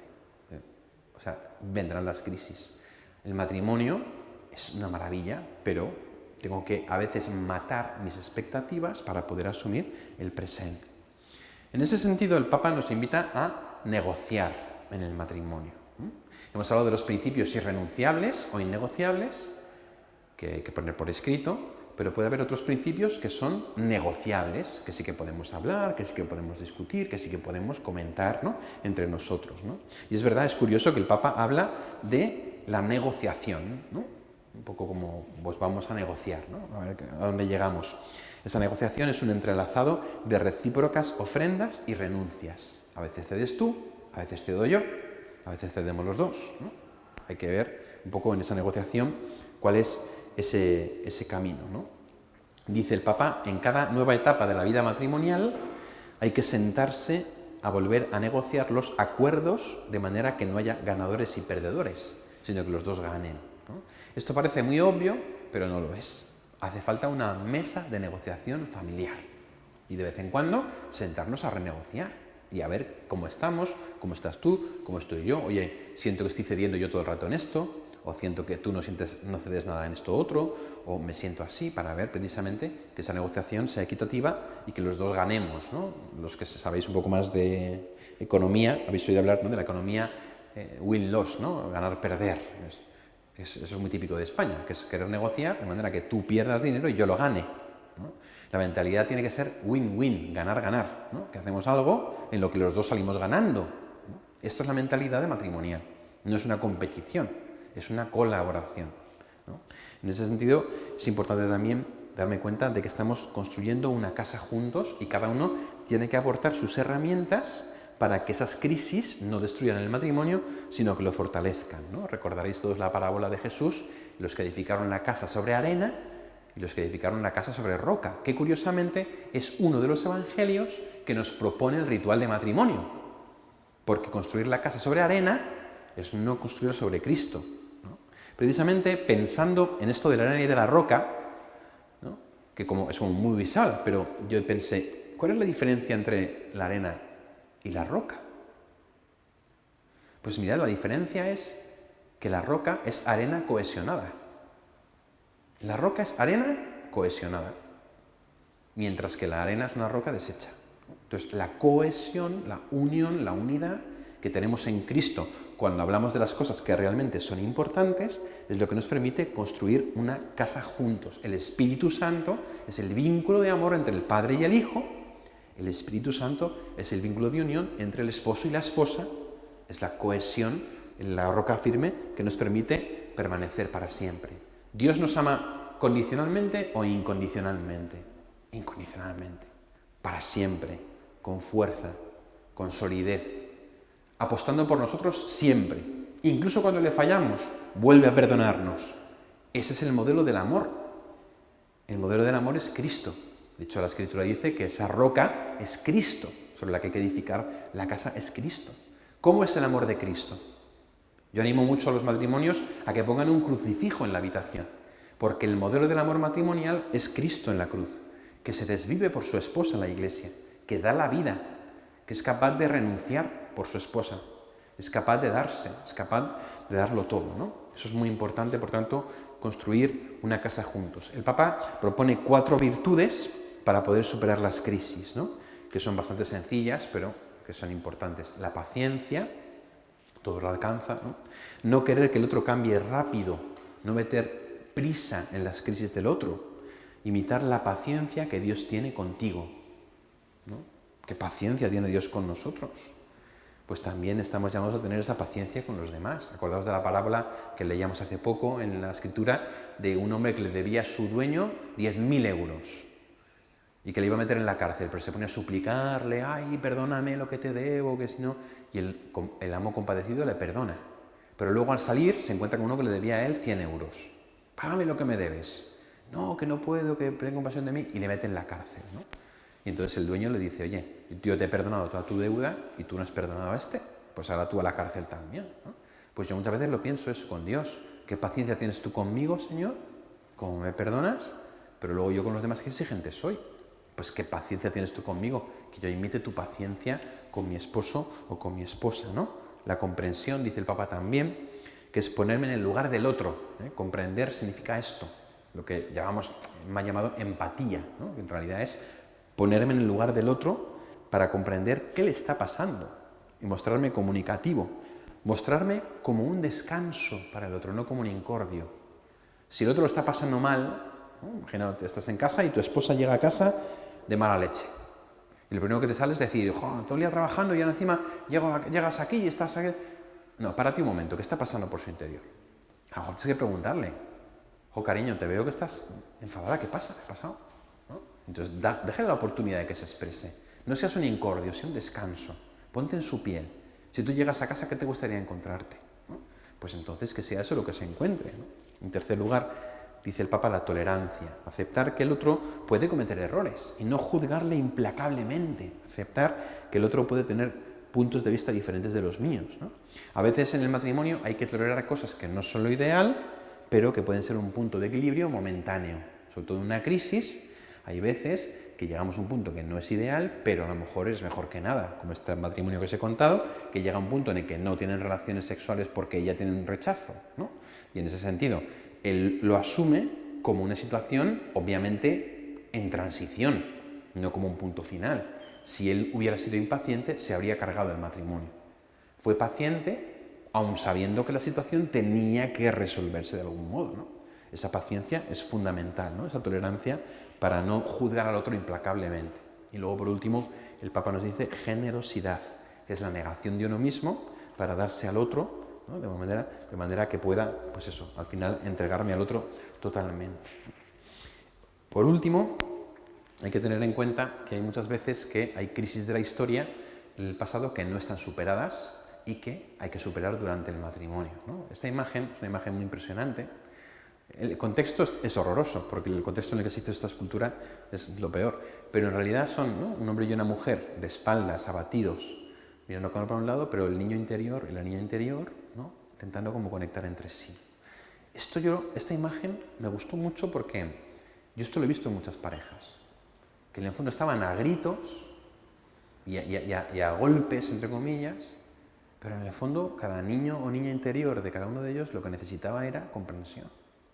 Entonces aquí hay que ser consciente de que el otro a veces, su niño interior o su niña interior pasa por etapas complicadas y con un niño hay que ser paciente. Con un niño hay que comprender que el niño no entiende cosas, hay que darle su tiempo, ¿no? Entonces en ese sentido es muy importante siempre aprender a ver el niño interior de la otra persona, no quedarme solamente con la cara larga, ¿no? Y en ese sentido, a veces, aunque no me salga, decir, ¿qué te pasa? ¿Qué te está pasando? ¿Qué te está sucediendo? ¿Qué problema hay contigo en tu historia, ¿no? Es muy importante, en ese sentido, ver si hay alguna herida del pasado que no se ha superado. Una herida con tu padre, una herida con tu madre, con un hermano, un abuso, que a veces en el medio del matrimonio sale de repente, ¿no? Un abuso u otro tipo de cosas que de pronto me abren una crisis del pasado y entonces tengo que ser suficientemente claro y comunicativo contigo para decirte lo que me está pasando. Y a veces solo hablando contigo voy a poder poner nombre a lo que me está pasando. Entonces de pronto se ve una herida de mi niño interior que tiene que ser sanada. Efectivamente, todos tenemos heridas emocionales, todos, y salen tarde o temprano, ¿no?, a través de esas 4 cosas que decía el Papa: paciencia, comprensión, tolerancia y generosidad. Entonces podemos ayudar a la otra persona a sanar las heridas. Y por último, es importante tener en cuenta como católicos la gracia del sacramento. Esta imagen la cogí para hacer el folleto de la boda de mi hermana que se casó en octubre, ¿no?, porque es una imagen que encontré en internet que me parece preciosa, porque si os fijáis, está los 2 esposos, ¿no? Es que además esta es igual que mi hermana Katy, es que es igual incluso en el dibujo, ¿no? Los 2 esposos y el sacerdote en medio, ¿no? Pero allí, en las manos de los esposos, está la mano de Jesús, está la mano del sacerdote, ¿no? Está como San José detrás del esposo, la Virgen, entonces el Padre derramando el Espíritu Santo, y dije, es que esta imagen es brutal porque muestra todo lo que no vemos en el matrimonio. El matrimonio es un sacramento. En la Eucaristía, si tuviéramos unas gafas de rayos X espirituales, veríamos cómo el pan de repente se transforma y se convierte en Cristo. Pero como no tenemos esas gafas, lo creemos por la fe. Pero está sucediendo, como aquellos místicos que dicen que durante la Eucaristía hay ángeles alrededor del altar adorando, pero no los vemos, pero están ahí, os lo aseguro, ¿no? Pues en el sacramento del matrimonio, si tuviéramos gafas de rayos X espirituales, esto es lo que veríamos. Veríamos a Cristo en la pareja, al Padre que derrama el Espíritu Santo, que les da la gracia de amarse, con el Padre ama al Hijo, a los santos intercediendo, particularmente a la Sagrada Familia, ¿no? ¿Qué dice el Catecismo sobre el sacramento del matrimonio? Dice que da a los esposos la gracia de amarse con el mismo amor con el que Cristo ama a su Iglesia. ¿Y cuál es ese amor? El Espíritu Santo. El Espíritu Santo es el vínculo indisoluble que une al Padre y al Hijo y que une al esposo y la esposa. Vínculo indisoluble. El amor de Dios no puede cambiar. Dios no puede dejar de amarte. Por eso el matrimonio es indisoluble. No porque sea un yugo, sino porque la gracia que Dios te da, que es el Espíritu Santo, genera entre ti y tu esposa un vínculo que es tan fuerte como su mismo amor eterno. Y si tú lo cuidas, el sacramento se renueva cada día. El Espíritu Santo no puede morir, no se puede romper. Por eso si tú cada día pides la renovación de la gracia del sacramento, Dios vuelve a derramar su Espíritu Santo sobre los esposos. Cada día, cada momento, cada renovación. Habitualmente celebramos la renovación del matrimonio a los 25 años y a los 50, pero el ritual del matrimonio prevé una renovación anual. Pero incluso aunque no lo prevea, da igual. Tú puedes bajarte de internet los votos que hiciste y repetirlos cada año, o en cada dificultad, o en cada crisis. Coger esa costumbre. ¿Cuál es el problema? Ritual. Yo, fulanito, te elijo a ti, menganita, y prometo serte fiel en la prosperidad y en la adversidad, porque ahí vas a comprender qué significaba lo que estabas diciendo cuando te casaste. Y vas a renovar el sacramento, ¿no? El sacerdote renueva el sacramento cada vez que ora, cada vez que celebra la Eucaristía, cada vez que confiesa, se renueva, ¿no? El orden sacerdotal es un sacramento que no se puede gastar de usarlo. Con el matrimonio pasa lo mismo, no se gasta. Cada vez que tú quieres, se renueva, se renueva, se renueva. Entonces tenemos que vivirlo pues, como una gracia, como un sacramento en el cual Dios nos está dando la gracia suficiente para poder amar. ¿Por qué he dejado este punto para el último? Porque, dicen los antiguos teólogos, que la gracia presupone la naturaleza. Es decir, que hay que hacer el trabajo humano. Los sacramentos no son magia.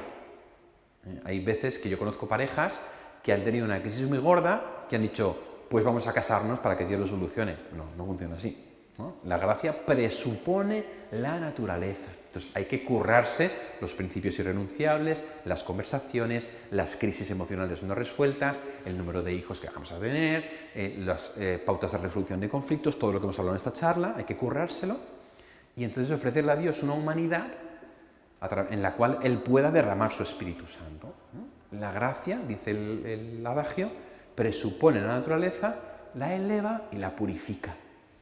O sea, una vez que nosotros le hemos entregado a Dios nuestra naturaleza con todo lo que podemos dar, el resto lo pone Él. Entonces la eleva y la purifica. Tiene que encontrar Dios una tierra dispuesta, bien dispuesta, ¿no? Eso dice la parábola del sembrador. No es lo mismo lo que cae al borde del camino, que entre zarzas, que en terreno pedregoso, que en tierra fértil. Tú cuida de que tu tierra sea fértil. Pon de tu parte lo que tengas que poner y después confía en Dios. Y en esta aventura date cuenta de que Él nunca te va a restar su gracia, nunca te va a faltar. ¿Vale? Muy bien. Bueno, hasta aquí la exposición o charla. No sé si queréis hacer alguna pregunta, duda. A ver, sí. Sabemos que la Iglesia, como el sacramento es indisoluble, pues no admite el divorcio, ¿vale? Pero ¿en qué casos sí que contempla una separación o incluso como iniciar una nulidad matrimonial? Uh-huh. El primer punto de partida a tu respuesta sería que ese no puede ser el punto de partida. O sea, dice el Papa que no debemos partir de una pastoral de los fracasos, ¿vale? Eso es muy importante.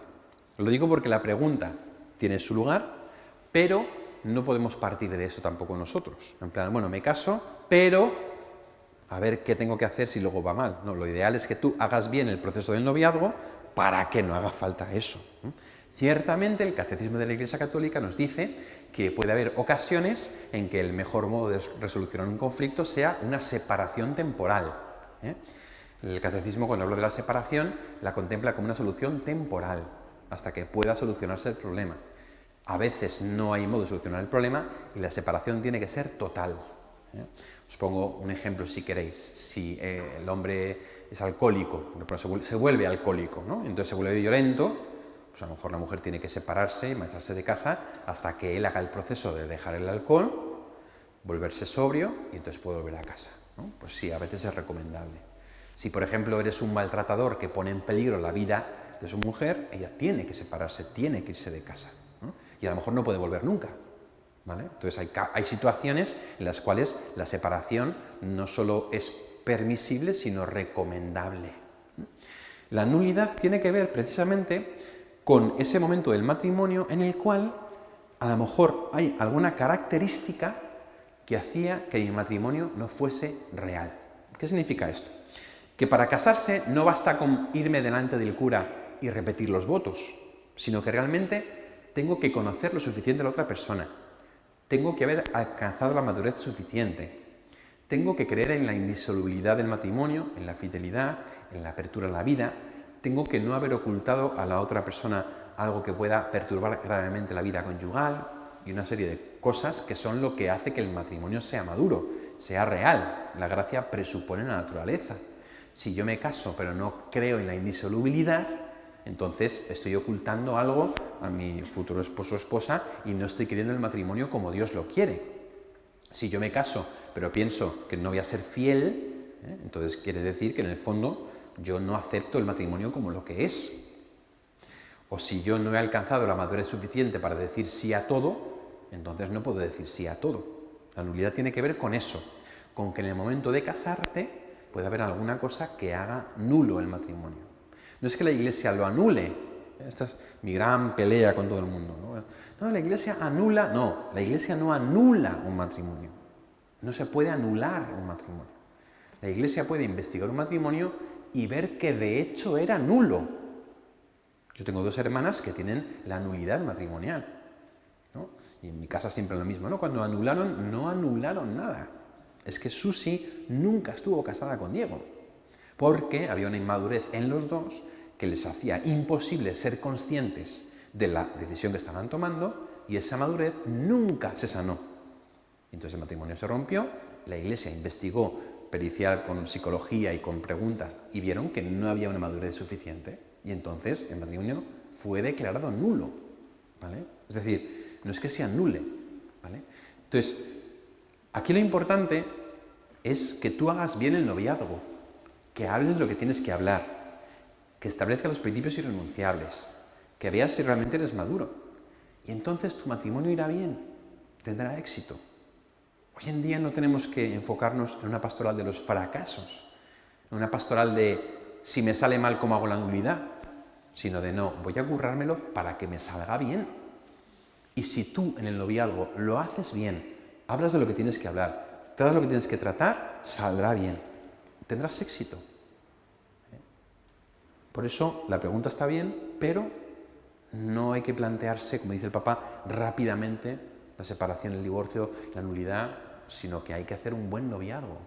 Si tú haces bien el noviazgo, el matrimonio te irá bien, de verdad. Y lo vemos en tantos matrimonios que llevan años juntos. ¿Más preguntas o que tengáis? Sí. Hola. Gracias por la conferencia. Una pregunta que tiene que ver, ¿qué consejo darías para, cuál sería la mejor manera de sanar heridas de relaciones pasadas, afectivas y de sexo? ¿Cómo poder superar estas pocas o muchas que se hayan tenido para tener una futura mejor? Muy bien. Pues gracias por la pregunta, ¿no? Yo creo que tengo uno de los libros que vendo ahí fuera, se llama Te amarás a ti mismo como Dios te ama, ¿no? Es un libro que puede ayudar mucho a sanar las heridas emocionales, ¿vale? De todo tipo. Entonces, ahí establezco como unas pautas sobre cómo sanar las heridas emocionales del pasado, ¿no? Entonces, hay como varios ámbitos en los que hay que trabajarlo, ¿no? El ámbito cognitivo, o sea, de tratar de poner nombre a las cosas, ¿no? El ámbito espiritual, pedir a Dios que sane, ¿no? El ámbito terapéutico. En todo caso, si dijéramos que hubiera que hacer un proceso, sería primero sentarme a poner nombre a lo que me pasa. Si soy capaz de ponerle nombre, ver si yo eso lo puedo sanar por mí mismo, con la ayuda de Dios, o si necesito ayuda. Si necesito ayuda, entonces acudir, si soy católico, a un sacerdote que tenga algo de cabeza, y a lo mejor ese sacerdote puede decirte, pues mira, te vendría bien una terapia, pero no con cualquier psicólogo, sino con algún psicólogo concreto que yo sé que te puede ayudar, ¿no? Y entonces en esa terapia puedes hacer un acompañamiento espiritual y a la vez terapéutico para ir sanando las heridas hasta que finalmente tú sientes que se han cerrado, ¿no? Entonces sería un proceso de menos a más, de primero ver si tú puedes con tu trabajo personal, si no puedes, de ver si puedes con la ayuda de un sacerdote, si no, ver si puedes con la ayuda de un buen terapeuta, ¿no? Y en ese sentido, recomendaría a todos mucho el libro verde, el libro de Te amarás a ti mismo como Dios te ama, porque en él establezco como claramente ese proceso de sanación interior en el cual tú puedes ir poniendo nombre a tus heridas y las vas sanando, ¿no? Porque efectivamente existe lo que se llama una autosanación, ¿no? Es decir, un proceso personal de sanación de las heridas.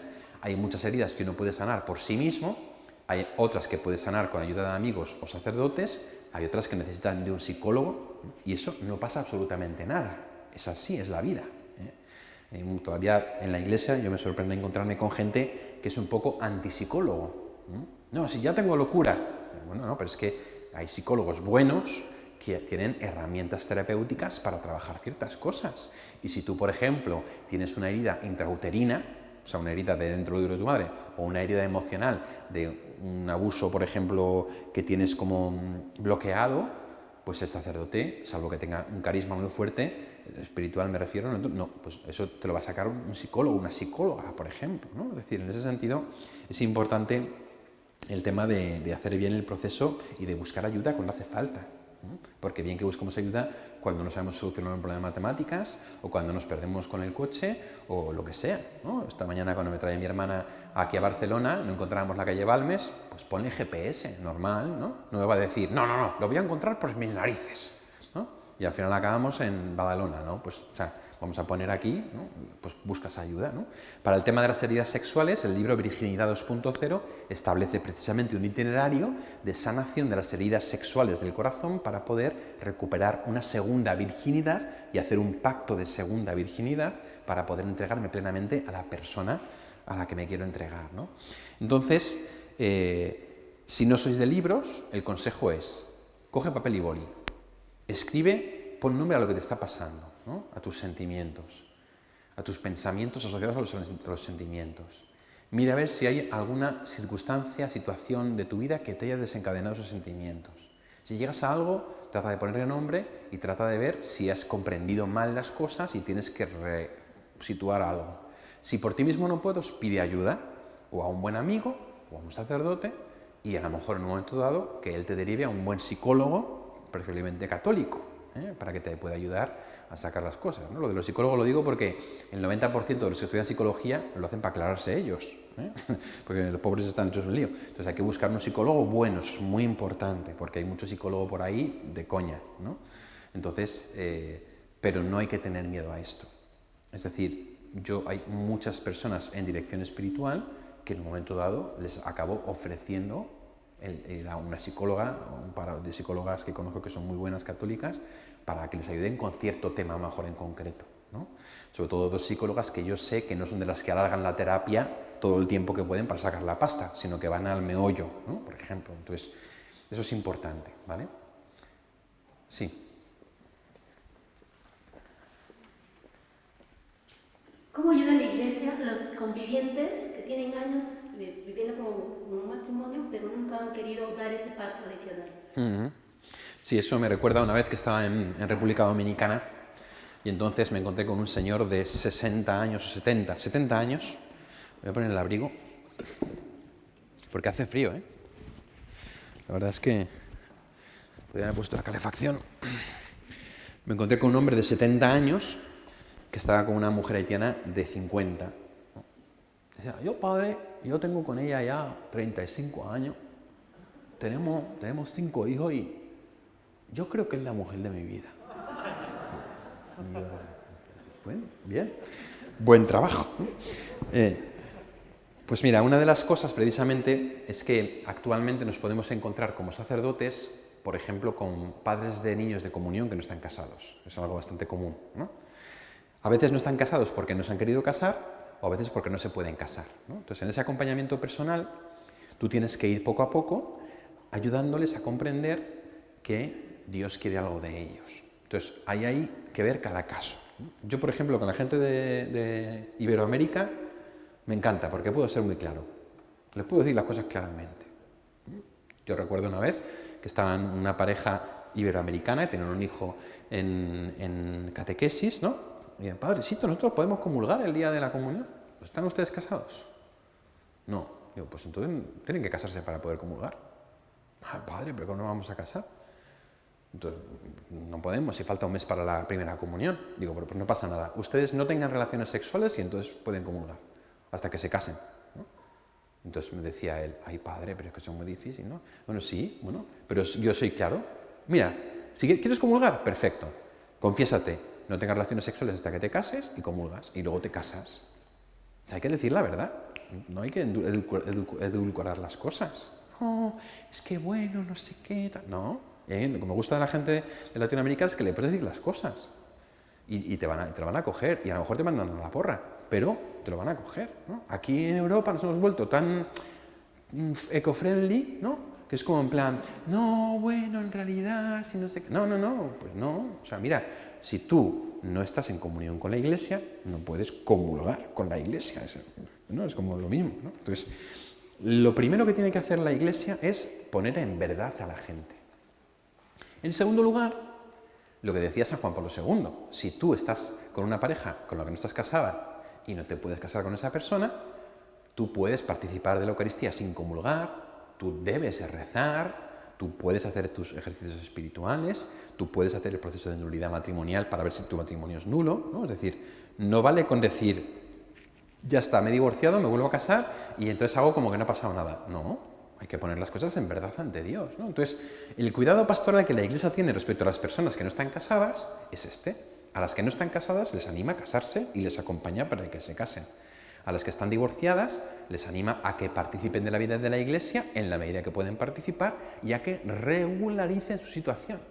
Y también, si una pareja, como dice Juan Pablo II, viven juntos, han tenido hijos y entonces no pueden separarse, pues entonces que vivan como hermano y hermana, es decir, que vivan la castidad, hasta que pues se pueda casar, ¿no? Yo tengo una chica que yo dirigía espiritualmente, una mujer, que bueno, pues empezó el proceso de nulidad matrimonial, entonces bueno, pues a raíz de él se separó y entonces pues el tribunal no declaró nulo su matrimonio, ¿no? Entonces pues yo hablando con ella me decía ella, bueno, si mi matrimonio es nulo, porque al final cuando la Iglesia no declara nulo el matrimonio, no dice que no lo sea, sino que no ha encontrado razones suficientes, ¿no? O sea, la Iglesia no te puede decir, tu matrimonio es válido, te puede decir, no hemos encontrado casos de nulidad y por eso se puede apelar y tal. Ella dijo, yo no voy a apelar, si mi matrimonio es nulo, pues es cosa de Dios, ¿no? Entonces, pues se quedó ahí y ella pues vivió sin casarse, sin novio, sin nada, ¿no? Vivió su vida, luego su marido murió inesperadamente y ella pues quedó soltera, ¿no? Entonces, bueno, pues ya está, pues lo ha hecho bien, ha hecho por su nulidad, no ha sido nulo, pues no se ha buscado a nadie y ya está, y no ha explotado, no ha muerto, ¿no? Porque hoy en día tenemos también como la impresión de esa expresión tan horrible de rehacer la vida, ¿no? Es que tiene derecho a rehacer su vida. Bueno, a ver, en primer lugar, tiene que hacer bien el noviazgo. Tiene que darse cuenta de que cuando fue al altar y juró amor para siempre, nadie iba con una pistola en la cabeza, sino que lo hizo libremente. Si no lo hizo libremente, el matrimonio es nulo. Bueno, pues que haga el proceso de nulidad para ver si es nulo o no es nulo, ¿no? Al final, se trata de hacer las cosas bien.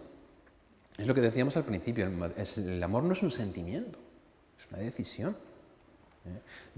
Mi experiencia es que muchos matrimonios que se celebran hoy son matrimonios nulos, porque la gente no se conoce, no es madura, o no excluye el divorcio, o muchas otras cosas. Entonces, ¿qué es lo que yo apuesto? Por una educación buena y una buena formación en el noviazgo para poder tener un matrimonio de éxito, no partir de los fracasos. No sé si te he respondido o no.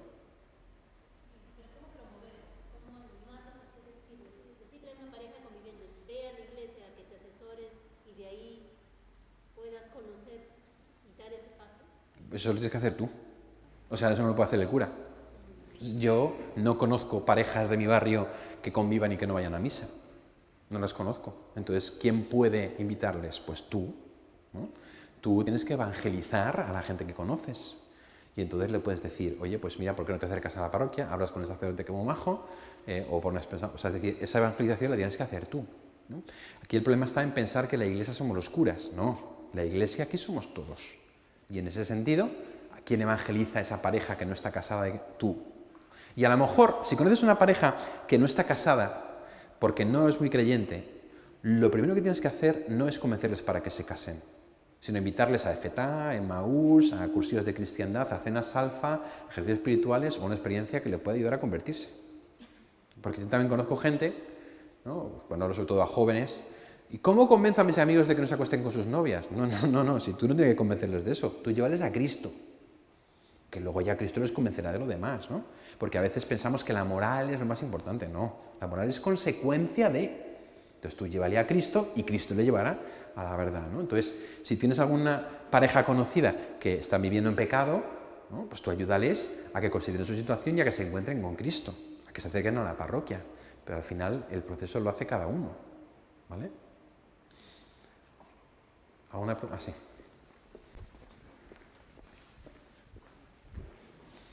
Gracias por la conferencia, pero quería aprovechar para preguntarte una cosa que estoy viendo personalmente estos días, es con lo que decías de los principios irrenunciables y el no esperar que el otro cambie, Yo, por ejemplo, ahora estoy conociendo a una chica que es de, dos somos católicos, pero ella es del Opus Dei y yo soy del Camino Neocatecumenal. Y entonces puede ser un principio irrenunciable en nuestra manera de vivir la fe, que es diferente.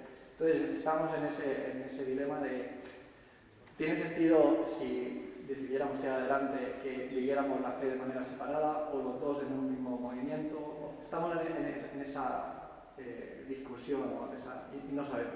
Muy bien. Muchas gracias por la pregunta, porque además es una cosa que se está planteando cada vez más, ¿no?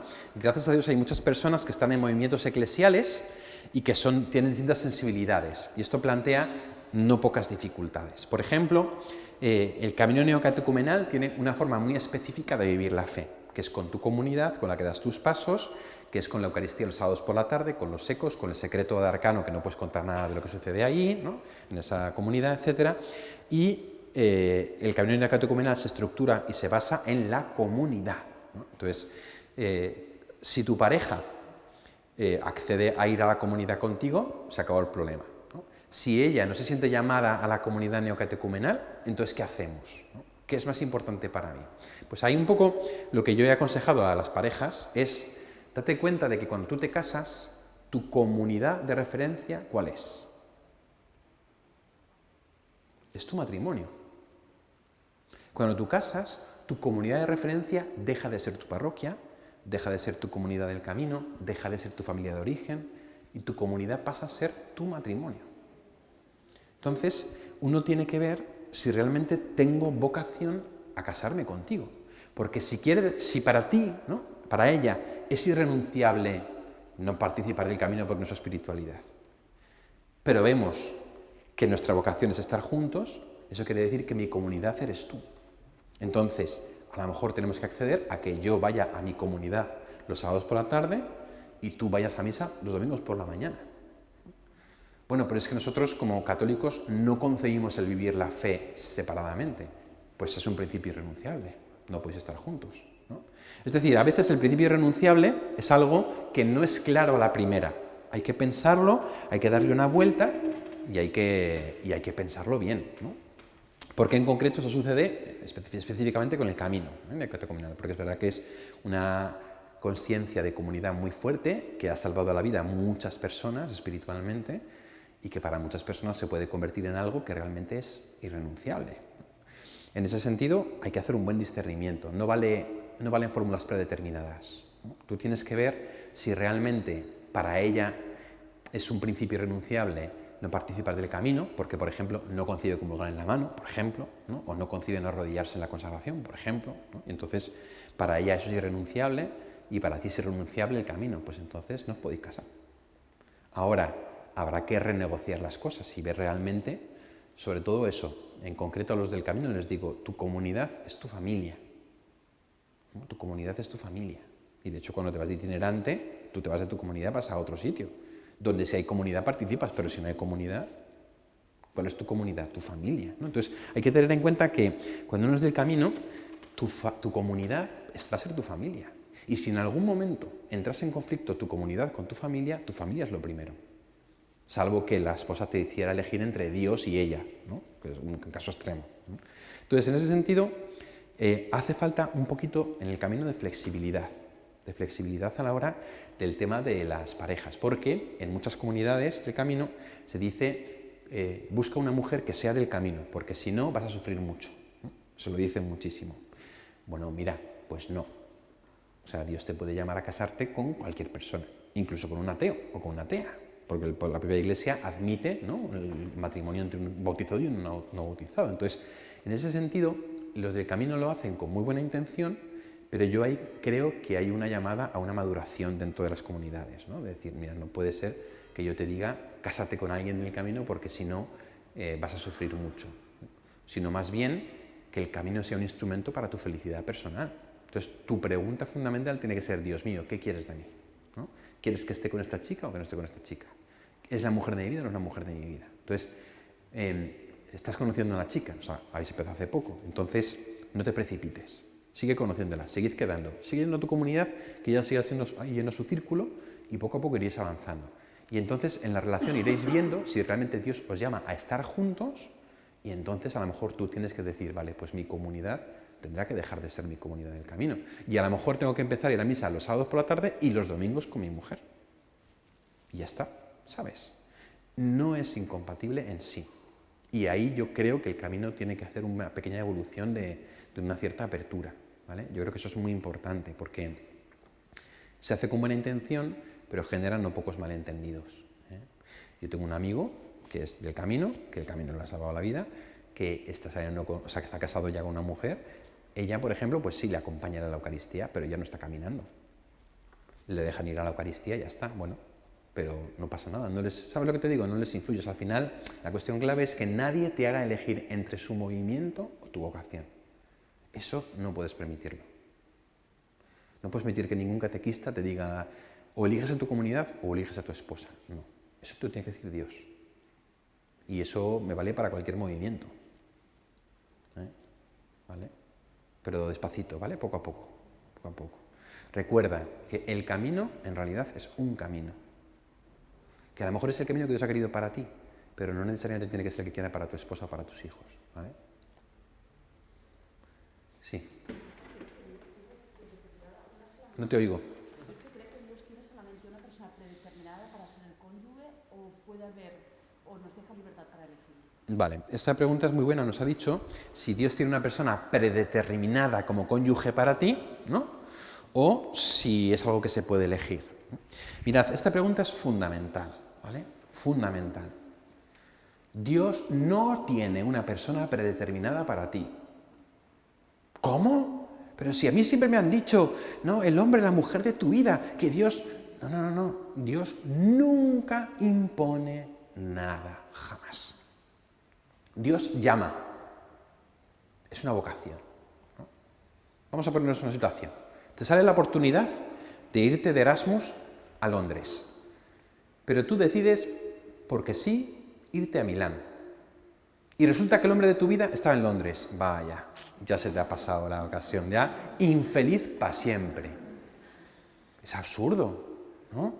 Imagínate que Dios me ha predeterminado a ser cura. Entonces lo llamo vocación, pero no es una vocación, es una imposición. Y si digo que no, ¿qué voy a ser infeliz? No, cuidadito con cómo hablamos. Dios nos llama, y nos llama a algo concreto. Dios es como un GPS. Cuando tú coges una calle, recalcula para llevarte al destino. Entonces, Dios tiene para ti, potencialmente, varias personas que pueden llegar a ser el hombre o la mujer de tu vida.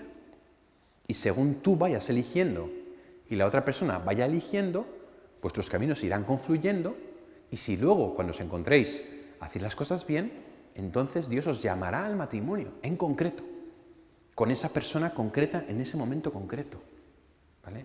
No hay una predeterminación de una persona para ti. Esto es un fantasma que nos tenemos que quitar de la cabeza. Pero padre, qué poco romántico. Sí, lo sé. Pero cuanto antes nos quitemos este romanticismo, mejor.